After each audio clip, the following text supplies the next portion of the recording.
लोकसभा चुनाव कभी बिगुल बजा भी नहीं है, लेकिन इससे पहले ही लोकसभा चुनाव को लेकर अब बीजेपी एक्टिव मोड पर नजर आ चुकी है। तैयारियां भी शुरू कर चुकी है। जी हां, आपने देखा कि गृह मंत्री अमित शाह और जेपी नड्डा, भाजपा अध्यक्ष जेपी नड्डा पहुंचे हुए थे बंगाल, और इस दौरान उन्होंने जो समीक्षा बैठक की, इस समीक्षा बैठक को काफी अहम माना जा रहा था लोकसभा चुनाव को देखते हुए।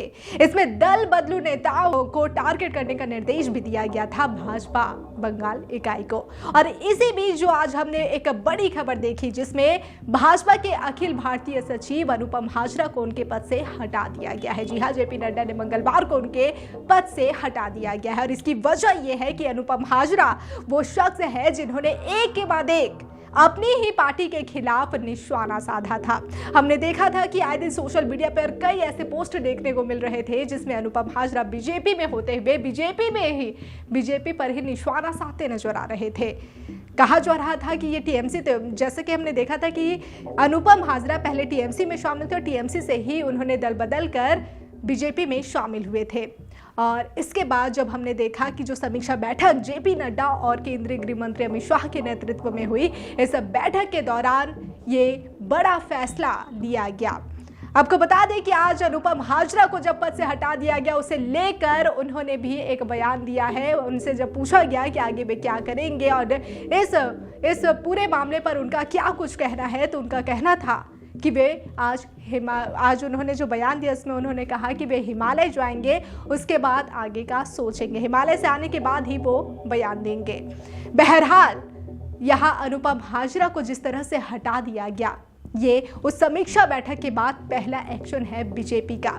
जिस समीक्षा बैठक का आयोजन बीते कल ही न्यू टाउन में केंद्रीय गृह मंत्री और जेपी नड्डा के नेतृत्व में आयोजित की गई थी, और इसमें दल बदलू नेताओं को टारगेट करने का पहले से ही निर्देश दे दिया गया था। और इस समीक्षा बैठक के बाद बीजेपी का ये पहला एक्शन था। इससे पहले आपको बता दें कि लोकसभा चुनाव को ध्यान में रखते हुए एक्टिव मोड पर नजर आ रही है, कमर कसती नजर आ रही है बीजेपी। एक तरफ बीजेपी को केंद्र की सत्ता से हटाने के लिए इंडिया गठबंधन बनाया गया है। सभी विपक्ष एकजुट हो गए हैं ताकि केंद्र की सत्ता से बीजेपी को हटा सके। लेकिन वहीं दूसरी तरफ हम देख रहे हैं कि बीजेपी भी पीछे नहीं हट रही। बीजेपी भी अब कमर कसती नजर आ रही है, लोकसभा चुनाव को लेकर रणनीति बनाती नजर आ रही है। आज जो हमने देखा कि अनुपम हाजरा को निकाल दिया गया, इस पर दिलीप घोष ने कहा कि अनुपम हाजरा को लेकर जो पार्टी ने ये एक्शन लिया है उन्हें ये सही लगा होगा, तो केंद्रीय नेतृत्व का जो भी फैसला होगा वो उसे अपनाते हैं। बहरहाल अब देखने वाली बात होगी कि जो पहला एक्शन जो हमने बीजेपी का देखा है उस समीक्षा बैठक के बाद का पहला एक्शन, इसके बाद पार्टी का अगला एक्शन क्या होता है, अगला टारगेट क्या होता है। लोकसभा चुनाव को लेकर जो रणनीति उन्होंने बनाई है, एक के बाद एक क्या कुछ रणनीति देखने को मिलती है। निर्वाचনের কোনো কমিটি তৈরি হয়, আপনারা যে কমিটি দেখাচ্ছে তাতে সম্ভবত আমি যতটা টিভিতে দেখেছি এইটুকু মিটিংয়ের ফাঁকে ফাঁকে তাতে মাননীয় অমিত শাহজি এবং জেপি নাড্ডাজিরও নাম আছে। রাজ্যে নির্বাচনী কমিটিতে কেন্দ্রের কোনো নেতার নাম থাকে না, বিশেষ করে যারা রাষ্ট্রীয় সভাপতির নাম থাকে না কি করুন, এইটুকু তো কমন সেন্স আপনাদের থাকতে হবে। কোনো কমিটি আজকের মিটিংয়ে কারা উপস্থিত থাকবে তার নামের লিস্ট হয়তো আপনারা পেয়েছেন, পাওয়ার কথা না কিন্তু পেয়েছেন। আজকের মিটিংয়ে যারা উপস্থিত ছিল, বিশেষ কি নির্দেশ আপনাদের কাছে দিয়ে গেলেন? কথা মাথায় রেখে 24কে সামনে রেখে ভারতীয় জনতা পার্টির আগামী দিনের রোডম্যাপ কি হবে সেই রোডম্যাপের কথা আমরা বলে গেছেন। রোডম্যাপ তো আমি বাইরে বলতে পারবো না রাজ্য সভাপতি হিসেবে, সেই রোডম্যাপ অনুসারে চলবো। এবং মাননীয় গৃহমন্ত্রী তার সোশ্যাল মিডিয়ার বক্তব্যে নিশ্চয়ই বলেছেন, আপনারা লাইভ দেখতে পেয়েছেন, যে 35টি সিটের টার্গেট, সেই টার্গেটকে সামনে রেখে আমরা অনেকটা টাফ মনে হচ্ছে না 35টা সিট এই রাজ্যে আপনাদের? রাজনীতি মাত্র টাফ, জীবনটা ওটা নিয়ে ভেবে লাভ আছে, টাফের কোনো বিষয় নেই। কুণাল ঘোষ আপনাদের এই 35টি লক্ষ্যমাত্রা শুনে উনি বলছেন যে 3-5টাও দুদিনের বাংলাদেশে পাবেন না। দেখুন 3 পাবো কিনা জানি না, 35কে মাঝখানে একটা পয়েন্ট বসালে 3.5 হয়, আর উনি 3.5 বছর জেল খেটে। बहरहाल आपको बता दें कि लोकसभा चुनाव को लेकर जो ये समीक्षा बैठक की गई है ये काफी अहम मानी जा रही है।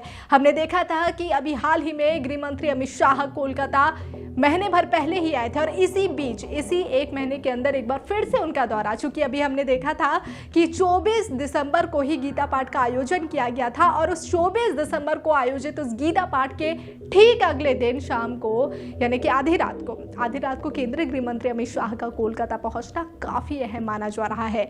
हालांकि उनके बार बार बंगाल दौरे को टीएमसी कह रही है कि वो लोकसभा चुनाव के लिए प्रचार करने आ रहे हैं और कह भी इसीलिए रही है क्योंकि जो लोकसभा चुनाव को लेकर ही ये बंगाल दौरा काफी अहम माना जा रहा है। और ये पहली बार ऐसा हुआ जब दो बड़े नेता, बीजेपी के दो बड़े नेता एक साथ बंगाल पर दौरे में पहुंचे हुए थे। हमने देखा था कि केंद्रीय गृह मंत्री ने जो रणनीति बनाई है, अब बहरहाल देखने वाली बात होगी कि लोकसभा चुनाव के दौरान किसकी सत्ता यहाँ एक बार फिर से केंद्र में आती है। क्या बीजेपी की एक बार फिर से सत्ता हासिल कर पाती है या फिर जो विपक्ष एकजुट हुआ है, इंडिया गठबंधन बनाया है, वो बीजेपी को केंद्र की सत्ता से हटाती है। देखने वाली बात होगी। पल पल के अपडेट के लिए बने रहिए डिजिटल खबरीलाल के साथ। खबरें आपकी, नजर हमारी।